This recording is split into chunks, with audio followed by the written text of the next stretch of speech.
Olá pessoal, tudo bem com vocês? Vamos iniciar a gravação do nosso 18º vídeo, o canal Show do Chico. Bom, para iniciar eu quero esclarecer que o Brasil ele é uma democracia. E o regime da democracia é aquele onde algumas pessoas que estão aptas a se candidatarem a cargos públicos, elas fazem o seu pleito, sua campanha, se candidatam, e as outras pessoas que estão aptas a votar vão até uma urna eletrônica num dia da semana a ser definido, ou seja, no nosso caso é o domingo, né, o primeiro domingo de outubro para o primeiro turno, e o último domingo de outubro, caso tenha segundo turno. Nesse caso, as pessoas vão votar. No final dessa eleição, será contabilizados os votos e aquele candidato que tiver o maior número de votos está eleito. Isso é uma democracia e ele está eleito e vai governar por 4 anos, tá certo? A não ser que ocorra algum caso grave e aí possa vir o impeachment.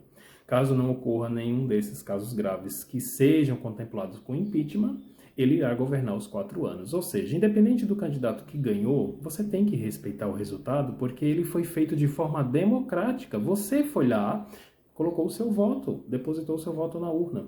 Outros milhões de brasileiros foram também e depositaram os votos deles. E aí o resultado final foi esse. Né? Luiz Inácio Lula da Silva é o presidente eleito a partir de 2023. Mas até dezembro de 2022 é o senhor Jair Messias Bolsonaro que ainda está no poder.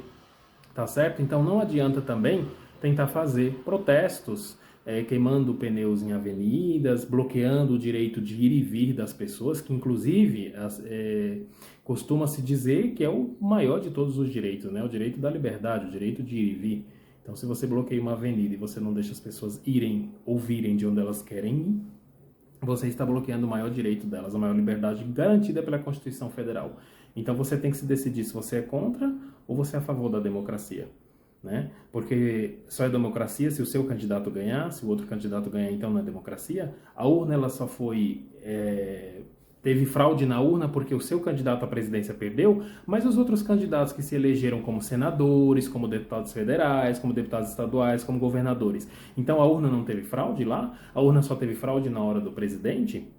É interessante essa situação, tá, gente? Aqui eu não estou defendendo o candidato A ou o candidato B, eu estou falando o seguinte, que é muito incoerente o que as pessoas falam, porque ou a urna eletrônica ela teve algum problema com todos os candidatos em todos os âmbitos da eleição, ou seja, governador, senador, deputado estadual, federal e presidente, ou ela não teve problema em nenhum.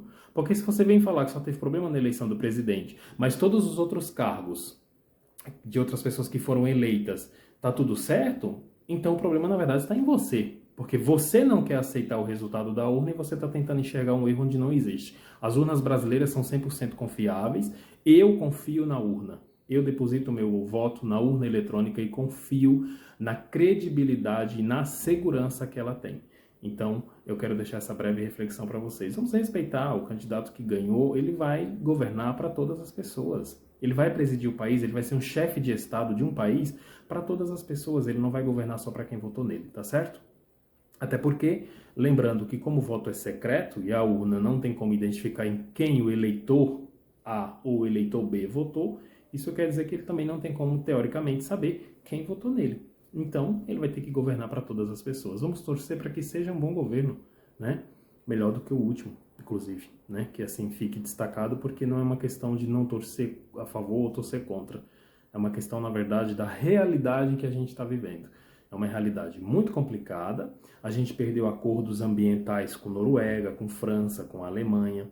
Os Estados Unidos deixou de nos apoiar em muitas coisas. E assim, gente, o Brasil ele é um país emergente. Não adianta você querer questionar com uma China da vida. Não adianta você querer comparar o Brasil com uma França, com uma Alemanha, muito menos ainda com o Japão, com os Estados Unidos. Não tem condições, infelizmente, de você fazer essa comparação, porque o Brasil ele é um país de terceiro mundo.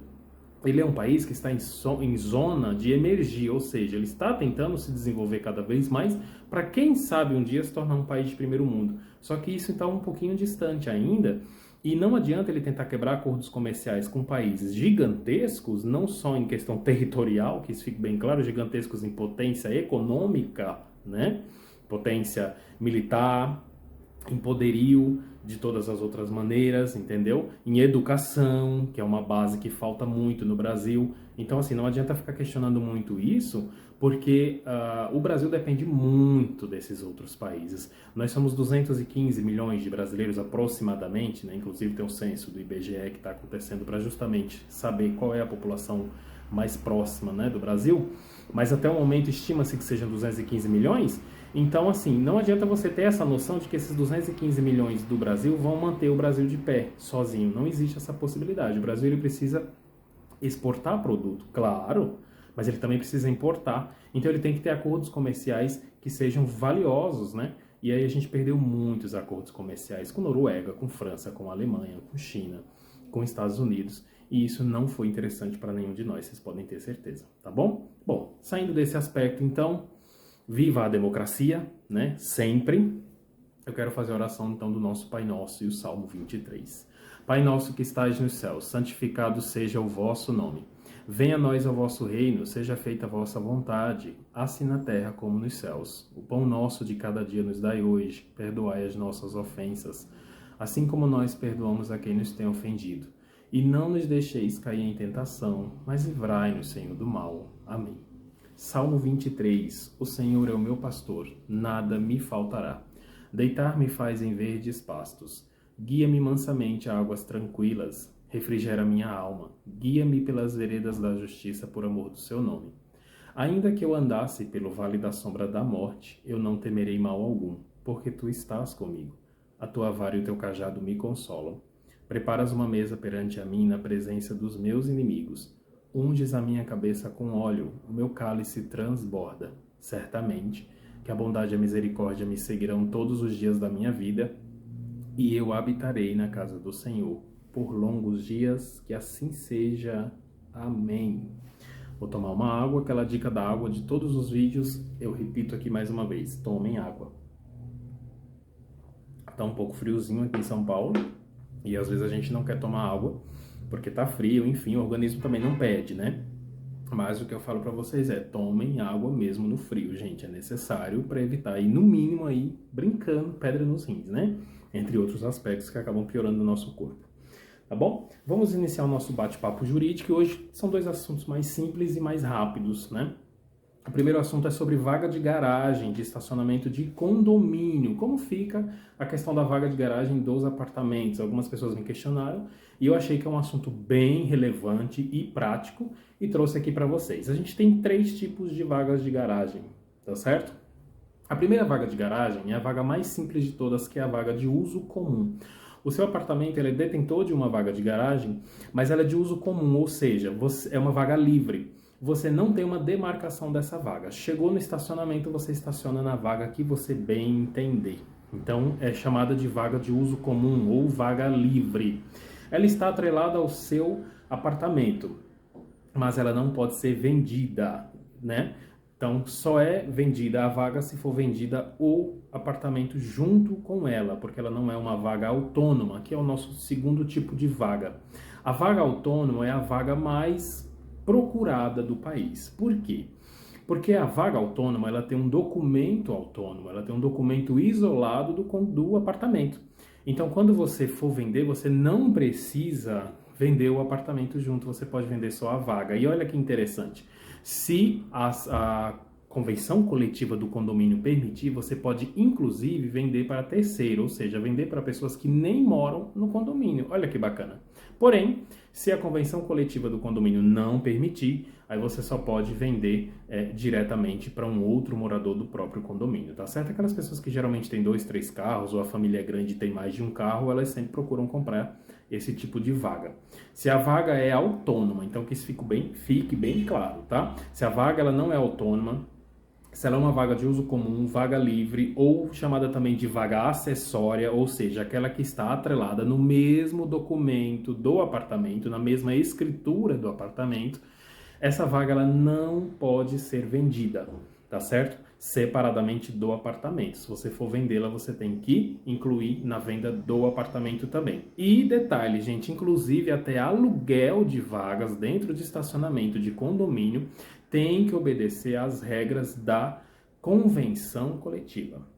Se a convenção coletiva do seu condomínio permite que você possa alugar essas vagas para outros condôminos ou até para pessoas externas, para pessoas terceiras, tudo bem, você vai poder alugar. Se o condomínio permite que você alugue apenas para outros condôminos, para outros moradores, você pode alugar. Se a convenção coletiva disser você não pode alugar, você não pode alugar. Tá certo? Aquilo que eu já falei num outro vídeo, a convenção coletiva de um condomínio, ela tem mais poder, mais força até do que a lei. Claro que se ela obedecer à lei. Então, se a lei disser, fica a critério da convenção coletiva a questão do aluguel de vagas, é a convenção coletiva quem vai determinar. Até porque, gente, o juiz, o legislador, né, os nossos deputados, nossos senadores que criam as leis, e o juiz que está julgando, o desembargador que está julgando, ele não sabe a situação do condomínio. Então, se a convenção coletiva, ou seja, foi feita uma Assembleia Geral, e nessa Assembleia Geral decidiu que por questões de segurança não é para vender e nem alugar vaga para pessoas externas, pessoas terceiras, apenas para dentro do próprio condomínio, ou seja, para outros moradores, outros condôminos, por questões de segurança, o juiz não vai interferir nisso, porque isso está respeitando a lei, isso está respaldando a lei. Então essa convenção coletiva ela acaba tendo mais força até do que a própria lei, porque ela respeitou a lei e porque a Assembleia Geral daquele condomínio e a convenção coletiva estão cientes do que o condomínio é capaz de suportar. Porque você imagine vender uma vaga para uma pessoa que não mora no condomínio, ou alugar uma vaga para uma pessoa que não mora no condomínio. Ela pode acabar causando transtornos dentro desse condomínio. Ela pode não saber abrir o portão eletrônico, acabar quebrando esse portão. Ela pode bater em outro carro de outro condômino, ela pode arranhar o carro de outro condômino. E assim, atropelar alguém no estacionamento, isso pode acontecer. Então tem N questões que fica muito mais fácil tentar resolver se alguma pessoa mora no condomínio do que com um terceiro. Então, geralmente, os condomínios eles não permitem a venda nem o aluguel para pessoas terceiras, para pessoas de fora do condomínio, tá bom? E só relembrando, então, as vagas elas podem ser delimitadas, ou seja, você sabe qual é a sua vaga, então o apartamento 25 é a vaga 15. Então você já sabe que o seu apartamento é o número 25 e a sua vaga é a 15, ok, você vai sempre estacionar nessa vaga. Se é vaga livre, então você chega e estaciona onde você quiser. E quanto à venda e o aluguel, essas vagas elas podem ser autônomas ou acessórias. Ou seja, autônoma é aquela que tem escritura própria em cartório e você vende somente a vaga. Ou quando você vai comprar também, você compra somente a vaga. E as acessórias é aquela que você tem que comprar o apartamento junto, tá bom? O nosso segundo assunto é um assunto para esclarecer, na verdade, um pouquinho sobre o que é estado de defesa e estado de sítio. Muita gente está pedindo intervenção militar, as pessoas não sabem nem o que é intervenção militar. Só quem viveu na ditadura, gente, sabe o que é a ditadura. Então, assim, as pessoas elas não imaginam o quanto é complicado, para dizer o mínimo, você perder todos os seus direitos. E quando eu digo perder todos os seus direitos, é todos os seus direitos. Uma ditadura militar, uma intervenção militar, ela vai trazer para você quebra de sigilo bancário, sigilo telefônico, ela vai trazer para você quebra de sigilo de correspondência. Você tem noção do que é isso? Hoje em dia a gente utiliza o WhatsApp. Você tem noção do que ter uma intervenção militar e a intervenção derrubar o WhatsApp? Você não tem mais como se comunicar? Ela está monitorando todas as suas ligações telefônicas? Eu estou dizendo isso, gente, o mínimo. Isso é o mínimo, porque aí você perde o seu direito de ir e vir. A intervenção é quem vai determinar que horas você chega ou que horas você sai da sua casa. Se você for pego na rua, tal hora da madrugada, você pode ser morto. Você vai ser tratado como vagabundo. Você está entendendo? Por mais que você venha de um trabalho, até você justificar, se derem tempo ou se derem voz a você para se justificar por que você está vindo fora de horário. Gente, a ditadura militar é uma coisa muito complicada. Não é fácil nem de ler. Até para ler você tem que ter uma mente muito aberta, porque senão você não entende, porque a coisa foi muito surreal. É muito fora de tudo isso que a gente tem hoje. A gente tem muitos direitos. A gente tem o direito de ir e vir, de fazer o nosso trabalho, de conversar com quem a gente quiser. Nós temos as nossas contas bancárias, que a gente faz a movimentação livre, inclusive hoje em dia com Pix, olha que beleza, né? Só que assim, isso não existia na ditadura militar, e se Deus me livre ocorrer uma intervenção militar, não existe intervenção militar constitucional. Intervenção, o nome já está dizendo, um dos poderes das Forças Armadas, ou os 3 poderes das Forças Armadas juntos, seja aeronáutica, seja exército, seja marinha, eles vão instituir alguém para ser o chefe de Estado, e é esse chefe de Estado novo, em conjunto com as Forças Armadas, é quem vai decidir quais são as novas regras. Não vai existir Código de Defesa do Consumidor, não existe Código Penal, Código Civil, Constituição Federal, isso não existe numa ditadura. Isso não existe como uma intervenção militar. Então, pelo amor de Deus, antes de você pedir intervenção militar, estude e procure saber o que é uma intervenção militar, o que é uma ditadura. Você não sabe. Você vê o que as pessoas falam, você vê essas fake news se espalhando como vento e você acha que aquilo ali é a realidade. Não é bem assim. Procure estudar, procure realmente fontes seguras de pesquisa para você entender que a situação não é brincadeira. Nunca foi e nunca será brincadeira uma intervenção militar em um país, seja ele qual for. Então, o que eu quero trazer para você esclarecer é estado de defesa e estado de sítio. O estado de defesa, ele está no artigo 136 da Constituição Federal de 88, e ele traz o seguinte, que ele pode ser decretado pelo presidente da República por pelo menos 30 dias e prorrogáveis por no máximo 30 dias. Só que a diferença, uma das diferenças do estado de sítio, é que o estado de defesa ele tem que ter pelo menos uma calamidade pública, por exemplo, alguma coisa de ordem social, uma manifestação de ordem social, ou uma manifestação de ordem da natureza, por exemplo, como foi a pandemia de Covid, né? Que foi algo que tirou o país totalmente do eixo. Então ele pode decretar ali o estado de calamidade pública e, com isso, trazer também o estado de defesa. Mas ele pode optar por tentar o estado de sítio, porque a pandemia, por exemplo, foi algo que se prolongou por muito tempo. E o estado de sítio ele pode ser prorrogado por 30 dias de cada vez. Então, acabou os 30 dias, mas aquela situação calamitosa continuou, ele pode prorrogar por mais 30.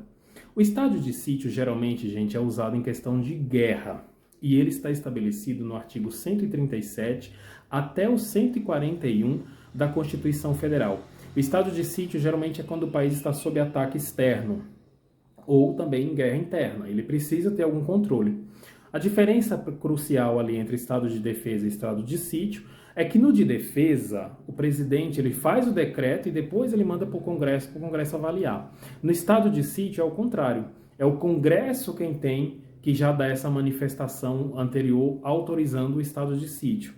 Então, existe essa pequena diferença. Mas tudo isso está estabelecido nos artigos 136, que trata do estado de defesa, e do 137, que trata do estado de sítio. Eu espero, gente, que de fato, se um dia for decretado algum estado de sítio, que seja mais por uma questão de calamidade ou alguma coisa nesse sentido de, por exemplo, a pandemia, algo que seja mais controlável, porque uma guerra externa, eu acredito que o Brasil ele nunca queira participar de nenhuma guerra, porque eu acho que a gente não tem estrutura para isso.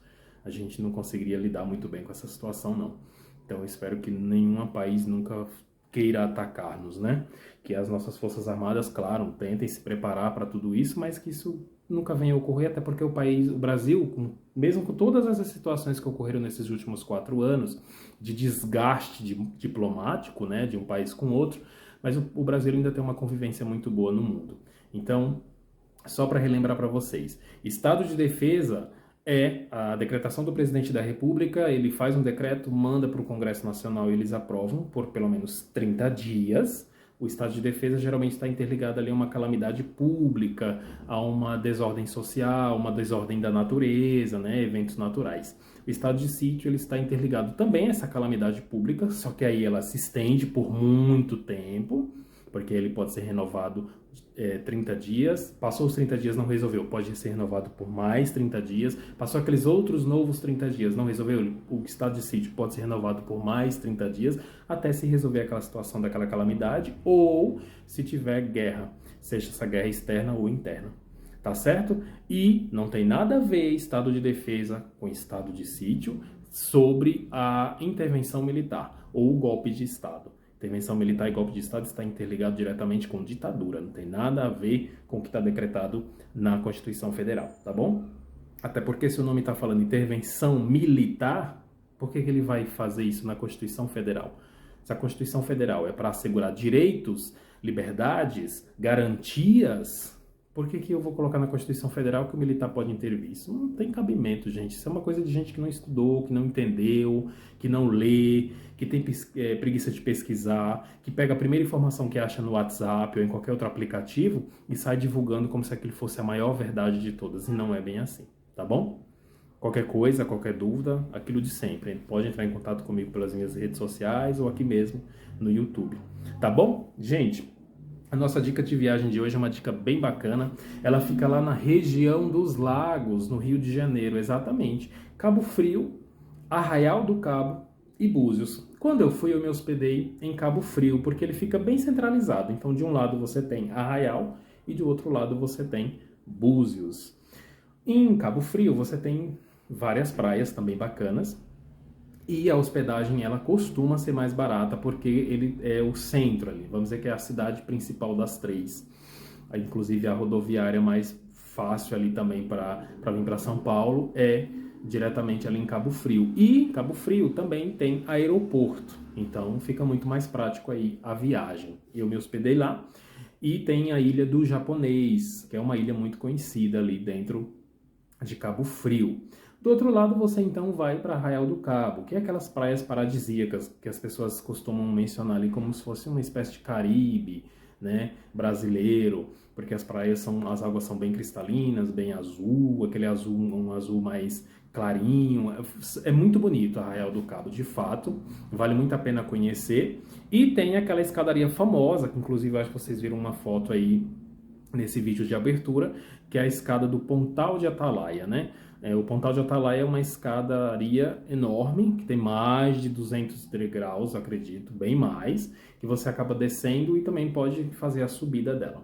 E tem os passeios que saem do porto de Arraial do Cabo, os passeios que vão, por exemplo, até uma gruta, que tem do outro lado de Arraial do Cabo, e na volta ele passa na Praia do Farol, que é uma praia do Exército, que ela é só com liberação para descer lá, nessa praia. Se não tiver autorização, o barco não pode parar e as pessoas não podem descer na Praia do Farol. E no centro de Arraial também tem muita coisa para fazer bacana, porque tem as comidinhas ali, tem a feirinha livre, você pode comprar lembrancinhas também, é bem bacana. Eu gostei muito de Arraial do Cabo, se eu pudesse eu voltaria lá, é bem bacana. Do outro lado, a gente tem Búzios. Búzios, a gente tem a orla ali de Brigitte Bardot, né, aquela modelo famosa que morou um tempo, e que tem a estátua dela e tem a orla, que é o calçadão ali dedicado a Brigitte Bardot. E tem as praias Azedinha, Azedinha 1, gente, é só o nome da praia, não é que a praia é azeda, não é que a praia fede, não.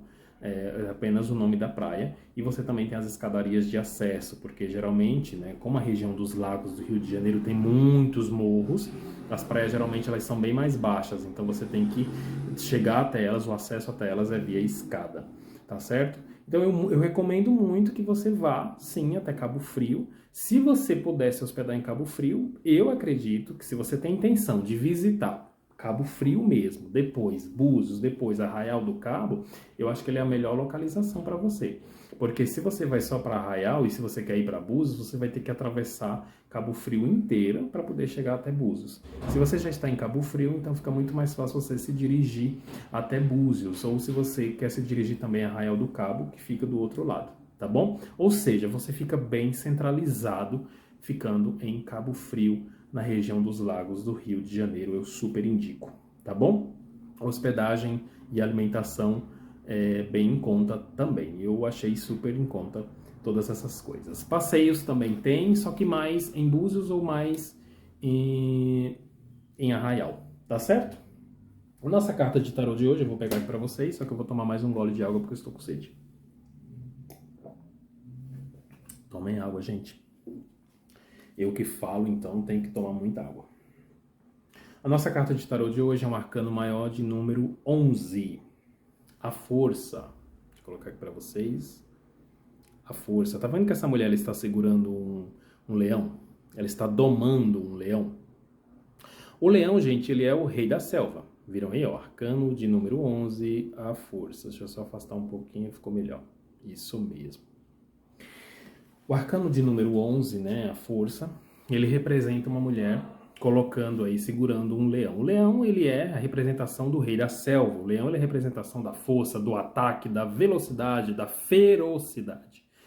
Então, quando você consegue dominar um leão, se você conseguir, você está conseguindo dominar a sua força interior. É tanto que tem aquela frase, né? Vamos matar um leão por dia, precisamos matar um leão por dia, no sentido figurado da coisa, claro, né, gente? Pelo amor de Deus. Vamos defender os animais, defender o meio ambiente, não matar nada. Inclusive, quando você domina então a sua força, essa representação ela vem através de uma pessoa conseguindo dominar o seu emocional e a sua força física também. A força ela está interligada diretamente a pessoas que conseguem lidar com pressão. E aí eu faço até uma pergunta para você. Você já lidou com pressão? Mas pressão de verdade? Você sabe o que é pressão? Você tem certeza que você conhece, ou já trabalhou, ou já viveu sob pressão? Mas uma pressão realmente verdadeira. Aquela pressão, gente, que ela detona tanto seu psicológico que se você não souber lidar com ela, ou se você não, já que você não aguenta lidar, você tem que sair. Já aconteceu esse caso na vida de vocês? Que tem coisas que você ou lida com ela, ou você tem que sair, porque senão você vai ter problemas ali de ordem psíquica, né? Que seja uma depressão, uma ansiedade, uma crise de pânico. Então, o que o arcano maior de número 11, a força, quer trazer para a gente é exatamente esse domínio, né? Você saber dominar todas essas questões interligadas à sua força física, à sua força mental, à sua força espiritual, tá bom? A nossa dica de filme de hoje é um filme que está disponível na Netflix, o nome dele é Fratura. Isso mesmo, vou repetir para vocês, está disponível na Netflix e o nome dele é Fratura. Fratura trata de um acidente que ocorre com um casal que tem uma filha. A filha dele escorrega de uma espécie de prédio que está em construção, e aí começa todo um drama, porque ele leva essa filha com essa mulher dele até o hospital mais próximo, e essa filha some do hospital, e os médicos não sabem onde está essa filha, porque sumiu essa criança, e ele se desespera enquanto pai, claro, né, porque ele quer saber onde está, e ele chama a polícia, e a polícia vem, ninguém encontra essa criança, só que o desfecho no final do filme é muito interessante. E aí, claro, eu não vou contar, vocês vão ter que assistir. Mas o nome é Fratura e não é à toa, tá bom? Vocês precisam entender aí, porque é um suspense psicológico, exatamente. Aquele tipo de filme que você tem que prestar atenção, senão você não entende nada. Mas é muito bacana, vale muito a pena, tá bom? A nossa série de hoje é a série See. See em inglês a tradução livre é olhe, né? Olhar, ver. See é visão, né? Então, se ele está disponível no Apple TV Plus, que é o streaming da gigante Apple, né? Que vende aí os iPhones. Ela é mais conhecida pela venda de iPhones. Mas ela tem um streaming também, que é o Apple TV Plus. E a série Si, ela trata de uma tribo cega. Mas não é que essa tribo nasceu cega. Foi um vírus que foi contraído pela humanidade na época e as pessoas ficaram cegas, mas os novos bebês que nascem, eles têm visão. E aí fica essa disputa pelo poder da rainha, do rei que não tem a visão, mas tem o poder já constituído porque já coordena as tribos há muito tempo, e nascem outras pessoas que têm a visão. Ou seja, como será que vai ser distribuído aí essa questão de eu enxergo, você não enxerga, então quem vai ter poder? E aí fica uma caça às bruxas, literalmente. Então a série é muito bacana porque ela quer exatamente trazer para você essa questão que nem sempre você precisa enxergar para ver. Você entendeu? Você muitas vezes consegue desenvolver os outros sentidos, a audição, né? O paladar, o tato. Então isso é muito desenvolvido na série, mas assim, genialmente. E quem tá lá, né, gente? Como um dos principais personagens, o Jason Momoa, né? O Aquaman, ele é um dos personagens principais da série. Muito bacana a série, muito inteligente também, vale a pena conferir, tá bom? Vamos à nossa história do vídeo de hoje, que chama-se Labirinto Mortal. Eu escrevi essa história tem uns 2 dias mais ou menos. Eu acho que da gravação desse vídeo hoje tem umas 48 horas que eu escrevi essa história. Ela é um pouco longa, então eu vou ter que reduzir ela rapidamente aqui para vocês. Labirinto Mortal trata-se da história de Jorge. Jorge fez uma aposta muito alta com Magno e acabou não tendo condições de pagar. Magno, por sua vez, então, ofertou a ele que ele fosse levado até uma espécie de labirinto que foi construído pela equipe do Magno. Que o Magno era um grande empresário, poderoso, e que ele gostava de submeter as pessoas que não tinham condições de pagar as apostas feitas a esse tipo de labirinto. Chegando ao local, algumas regras foram esclarecidas e Jorge teve a oportunidade de ver em um telão quais seriam as provas que ele iria passar. A primeira questão de todas é que a porta, uma vez aberta do labirinto, ela não se abriria mais. Então, uma vez que ela fosse aberta e Jorge entrasse, ou ele vencia as provas e saía vivo, ou ele morreria. Só assim, a última porta do labirinto seria aberta. Não teria como abrir se ele desistisse, não teria como ele pedir uma desistência ou querer sair de uma outra forma. Então, era uma questão muito séria. Se ele entrasse no labirinto, ele tinha que entrar para vencer ou morrer, porque não tinha uma terceira opção ali para abrir a porta do final do labirinto. Bom, a primeira prova aqui do labirinto, então, que ele já entra, ele já dá de cara ali com algumas questões que eles sujaram, vamos dizer assim, né? Eles expeliram uma espécie de pó no ar, e isso entrou nos olhos do Jorge, ele já entrou sem entender muito o que estava acontecendo, entrou cambaleando e não estava enxergando direito. E aí, a primeira prova era a prova dos espelhos. Ele precisava escolher, ele tinha 3 chances para escolher um espelho que dava acesso à próxima prova. Se ele errasse as 3 chances, ele então cairia num fosso, né? O chão aos pés dele abriria, ele cairia num fosso onde tinha 2 onças famintas, ou seja, ele morreria. E aí o que aconteceu? Jorge então deu um murro num dos espelhos e quebrou, só que tinha uma parede atrás desse espelho. Só que a visão dele começou a voltar. No que a visão dele começou a voltar, ele começou a tatear os espelhos, né, a pegar um por um para ver qual dos espelhos era mais frágil, ou se tinha alguma outra falha que ele poderia entender que era o espelho correto. E foi aí onde ele foi no espelho e conseguiu entender que aquele espelho ele tinha um material um pouco mais frágil e, portanto, poderia ser aquele a chance dele. Ele nem hesitou, ele se jogou contra o espelho, e aí foi estilhaço para todo lado, e aí viu uma porta atrás daquele espelho. Bacana, né? E aí ele, opa, então entendi, é isso mesmo. Abriu a porta e passou para a próxima fase. A próxima fase ela é levemente pior do que a primeira, sem sombra de dúvidas, né? Porque ele entrou num tanque. E nesse tanque começou uma chuva artificial, claro. E aí nessa chuva artificial tinha um cadeado no fundo do tanque e ele tinha nada menos que 21 chaves para escolher, só que só uma delas abriu o cadeado. Só que nesse pega a chave e desce até o fundo do tanque para testar, a água estava subindo muito rapidamente. Quando ele testou a 4ª chave, ele já viu que a água já estava no ombro. Foi aí quando ele se desesperou e pensou, eu vou direto na chave de número 21. Porque se a intenção é de me matar, isso quer dizer que quem planejou o jogo tentaria que eu fosse chave por chave. E na verdade eu já vou então na última. E aí no que ele foi na última, ele desce até o fundo, essa chave escorrega da mão dele, ele sobe de novo para tomar fôlego, só que quando ele sobe de novo, a água já está no teto. Então ele quase não consegue tomar fôlego, né? Aí ele volta, tateia o chão, procura essa chave. Quando ele encontra, ele consegue abrir o cadeado e puxar a alavanca, aí a água começa a escoar. Ele já sai do tanque praticamente sem vida, mas ainda consegue respirar, né? E aí ele parte então para a terceira prova. A terceira prova então era um pouquinho mais delicada ainda, porque inicia-se a questão do labirinto com lasers. Então tem feixes de laser no chão e tem algumas cordas penduradas onde ele vai ter que se segurar para não pegar nesses lasers, porque se ele pegar nos lasers, vai cortar na hora ali até o osso, né? Então, ele precisa saber o que ele está fazendo. Só que algumas cordas, claro, estão fixadas muito mal, ou seja, muito mal amarradas. E se ele puxar muito, com o peso do corpo dele, essa corda pode desabar e ele cair sobre os feixes de laser. Então, o que ele vai fazer? Ele pula da primeira corda para a segunda tranquilamente, mas quando ele vai para a terceira, ele acaba escorregando, a corda estava mal amarrada e ele cai. E o dedo indicador da mão direita dele é cortado na hora.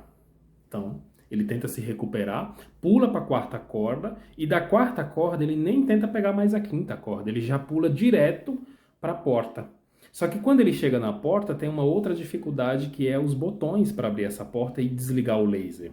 Que aí ele tem 7 botões, mas apenas 2 chances. Somente isso.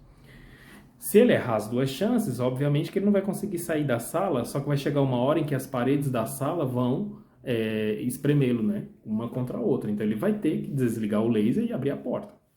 E aí ele faz uma pergunta para o Magno. Magno, qual a cor da sua camisa? E o Magno, então, intercepta ali o microfone que está no sistema do labirinto e fala que é vermelha, mas ele lembra que quando começou a prova, o Magno estava com uma camisa branca, e o que ele fez? Apertou no botão branco, então a porta se abriu. Só que a dificuldade não parava por aí, gente. A 4ª prova era uma das piores. Até o Magno se pronunciou falando, dando os parabéns para ele, que ele tinha chegado realmente. A 4ª prova era uma prova muito difícil, pouquíssimos dos usuários, as pessoas que devem ali a aposta para ele, teriam chegado na 4ª prova, que era o quê? Tinham pesos fixados no teto, que eram pesos de 500 quilos. e o chão estava com uma espécie de supercola, exatamente. Então ele precisaria atravessar até o outro lado sem que esses pesos caíssem sobre ele, porque se um dos pesos caísse, então ele era esmagado, né? Na hora ali, não tinha nem muito o que fazer. E a porta, quando ele se aproximasse a 1 metro da porta de saída, ele só teria 9 segundos até a porta se fechar. Então era uma coisa bem complicada. Já no primeiro passo ele se atrapalhou, então já grudou o pé. E ele desesperadamente ali conseguiu tirar o pé do sapato. Na hora que ele tirou, o peso já caiu em cima, esmagando o sapato. Conseguiu correr sem pisar na supercola, então ele fez meio que uma espécie, né, de cobrinha, uma espécie de dança ali dentro daquele galpão para não conseguir não ser esmagado. E quando ele se aproximou da porta, um peso, infelizmente, caiu mais rápido, né, do que os demais e acabou caindo em cima da mão dele, que já estava machucada, ele já tinha perdido o dedo na prova anterior. Num ato de desespero total, o que ele fez? Ele segurou no braço e puxou com tudo, e aí o pulso ele quebrou, né, a mão ficou debaixo do peso e ele veio com o braço. E aí a porta já estava nos 3 segundos finais, ele conseguiu passar, e assim que ele passou, a porta então bateu aí nas costas dele e acabou se fechando. Quando ele chegou na 5ª prova, então, aquilo foi um desespero. Ele teve que tirar a camisa dele e amarrar o braço, que estava sangrando muito, né? Ele estava gritando de dor. Mas isso não era incômodo para o Magno. Inclusive, a 5ª prova, então, parecia ser a mais difícil de todas. Porque Jorge se viu dentro da sala da própria casa e viu a filha e a esposa dele. Ele agarrou, abraçou e questionou o que estava acontecendo, porque elas estavam ali. Antes delas responderem, o Magno entrou na sala e com os 2 homens fortemente armados e falou que a última prova era ele escolher ou matar a filha ou matar a mulher. E Jorge, então, ficou sem saber o que fazer. Ele disse, eu não tenho condições de matar nem minha filha nem minha mulher, porque é um erro meu, foi eu quem apostei o dinheiro e eu que não tenho condições de pagar, então eu me mato. E aí o Magno falou que a regra não era essa. Se ele se matasse, os seguranças dele, fortemente armados, iriam matar tanto a esposa quanto a filha. Então ele estava dando a chance de escolher ou a filha ou a esposa. Foi quando então Magno se aproximou da mulher dele, falou no ouvido dela baixinho, que ela não se movesse por nada, ela não se mexesse e agarrasse a filha com toda a força que ela pudesse junto ao corpo dela. Nesse momento, ele inclina então a arma e ele fala que escolheu matar a esposa. Ele inclina a arma para ela e, num momento ali de relance, ele acaba atirando e acertando no pescoço do Magno, que estava posicionado próximo à esposa dele. Quando os seguranças perceberam, já foram atirando nele também. Então, o Magno caiu de um lado e ele caiu do outro. E aí, nesse momento, a gente escuta uma voz que vai ficando audível, falando: simulação falhou. Simulação falhou. Nesse momento, Magno se desconecta de um computador onde ele estava jogando um jogo virtual que foi criado por ele mesmo, chamado Labirinto Mortal. O jogo estava com um erro e precisava ser corrigido, porque em todas as vezes os participantes do jogo sempre matavam o Magno no final. Eles nunca matavam nem a filha e nem a esposa. Era um jogo humanizado. Afinal, a vida é um jogo? Pois é. Gente, muito obrigado a todos vocês. O vídeo acabou se estendendo um pouco mais, mas eu espero que esteja interessante para todos vocês, tá bom? Qualquer coisa, mais uma vez, estou aqui disponível. Podem curtir, compartilhar. Eu agradeço muito a todos vocês e faz com que o canal permaneça aí ativo no YouTube, tá bom, gente? Muito obrigado. Hoje é segunda-feira, estamos apenas começando a semana. Que Deus abençoe a todos nós. Se cuidem, fiquem com Deus. Até a próxima.